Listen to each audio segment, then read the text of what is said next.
Carbon copy, chapter 41, part A. Grier gently released Lily's delicate hand and placed it tenderly on her lap. Although it pained him to have to handcuff her slender wrist, Grier knew there was no other choice. He found a small pillow to put under her head and a spare lap coat for a makeshift blanket. He backed out of the room. His gaze never left Lily's unconscious figure. She looked exhausted. Maybe it was best if she sleeps through the rest of her temporary confinement. Grier hated leaving his precious Lilybeth like this. It broke his heart to see her so helpless, so vulnerable. But unfortunately, he had to leave her held captive for now. Grier almost lost it when she discovered his involvement at Baby K. The look of disdain in her eyes nearly killed him. He couldn't bear it. He'd always seen Lily's loving and caring side. Even her angry side wasn't as bad as the way she looked at him tonight. It wasn't a frightened look per se, more like a look of hatred and betrayal. "I'm so sorry, little Lilybeth. I promise to never hurt you again. I never want you to look at me that way again," Grier vowed. First, he had to locate Luke. He knew they probably kept him with the clones, but he thought they might hold Luke separately. Tom Tom didn't want to risk having the original Luke mixed together with his own clones. Grier walked down the corridor and opened the door that led to the cages. Tom Tom called it the specimen quarters. Grier hated that terminology. These were people, damn it. Whether or not they were made by Crate Life, it didn't matter. They were living, breathing, thinking human beings. Grier found the wing he sought. It looked more like a prison than living quarters. Dozens of large cages lined the walls. Most of them were occupied too. Grier put on his sunglasses and baseball cap to avoid eye contact with anyone. He didn't want anyone from Crate Life recognizing the back of his head on the video surveillance. Fortunately, they mounted the only security camera for the quarters on top of the entry door on the inside of the room. Crate Life obviously was more concerned with clones escaping than someone breaking in. Grier braced himself. He'd never seen all the clones together in one place, just her pictures in the files and a few sick ones here and there. He cautiously walked down the center aisle, careful to keep his head forward. He used his peripheral vision to view the contents of each cage. It looked like Crate Life sorted them all out.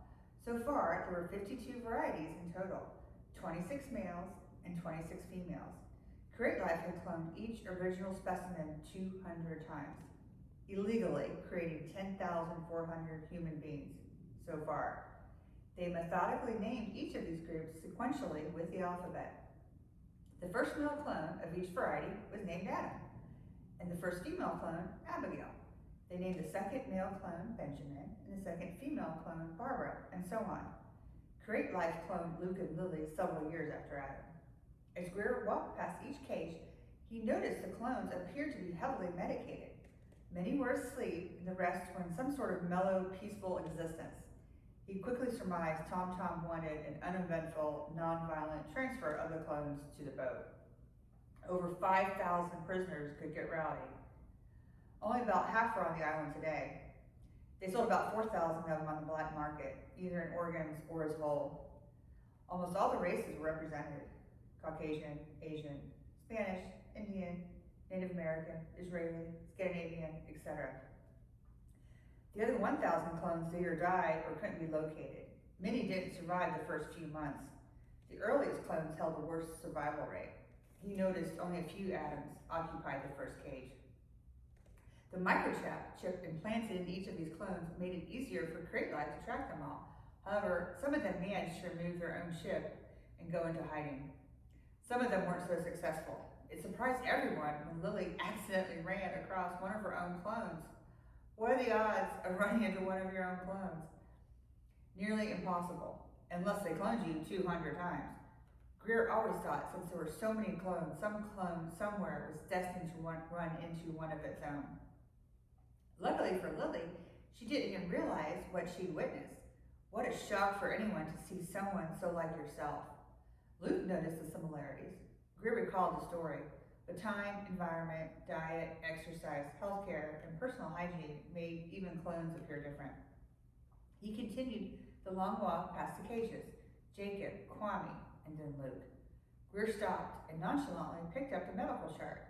To anyone viewing the security cameras, it would appear from a distance to be a routine inspection. Plus, everyone on the island kept busy loading the boat and making last-minute preparations before evacuating the island. He peered into the holding cell and scanned the 100 or so forlorn faces. All of them were identical genetically, identical to Luke. He pointed to one of the clones, who wore his hair similar to Luke's, and motioned him to the front. Grier unlocked the cage and ushered the clone, almost similar to Luke, out of the cell. The remaining clones moaned a little, but none of them tried to stop Grier from removing one of their own. Most of the clones figured out pretty quickly those being removed individually might not necessarily return. Grier escorted Luke's clone down the rest of the long aisle of cages. He passed his holding cell, Lilly's clones. He turned his head the other way. He couldn't bring himself to even look at them all. He'd save them all eventually, but not today. Today, he focused on rescuing Luke and Lilly. Grier and Luke's clone walked through another door and into a smaller room with only a few cages. He thought, right, they kept the originals here. Only they isolated Lilly from the rest of the clones, and he knew why. He feared Tom Tom wanted Lilly for himself. Rumor said Tom Tom originally wanted to be the man from Crate Life, to be set up on a blind date with Lilly, like she'd ever fall for an old creep like him. Come back to the rest of the chapter next time.